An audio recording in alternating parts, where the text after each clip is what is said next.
स्वतःचं दुःख मनात ठेवून वेदना सहन करून 14व्या दिवशी साहेब गेल्यानंतर 14व्या दिवशी अक्षयजींनी जनता दरबार घ्यायला सुरुवात केली. प्रत्येक जनतेच्या सुखदुःखात सामील झाले. तसेच साहेबांसारखंच अगदी सर्व जनतेच्या लोकांचे प्रश्न सोडवतात. तसेच त्यांच्याही मनात खूप दुःख आहे, पण ते दाखवत नाही. पण तरी ते सर्व जनतेच्या प्रेमासाठी साहेबांनी जे जनतांचा विश्वास कमवला त्यासाठी ते खरं तर बाहेर पडले.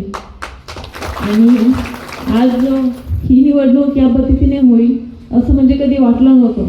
कारण साहेबांचं स्वप्न होतं की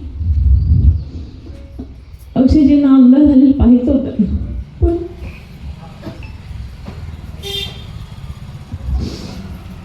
साहेब नाही इथं, पण आपल्याला ही निवडणूक खूप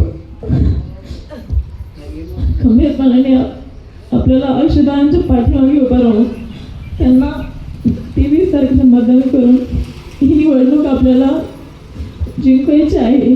आणि ही निवडणूक जिंकली तर हीच खरं म्हणजे आदरणीय कडले साहेबांना भावपूर्ण श्रद्धांजली ठरेल. आणि साहेब जरी गेले असले तरी साहेबांचे आशीर्वाद हे कायम आपल्या सर्वांच्या सोबत राहतील.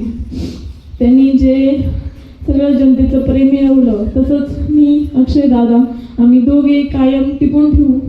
जशी तुम्ही साहेबांना सर्वांनी साथ दिली, तुमचं प्रेम दिलं, साहेबांनी जशी तुम्हाला प्रेम दिलं तसंच आम्ही दोघेही तुमचे कायम ऋणानुबंध राहू. फक्त तुम्ही सर्वांनी आता सहकार्य करून आपल्या अक्षयदादांना विजयी करायचं आहे आणि साहेबांना भावपूर्ण श्रद्धांजली हीच खरी ठरेल.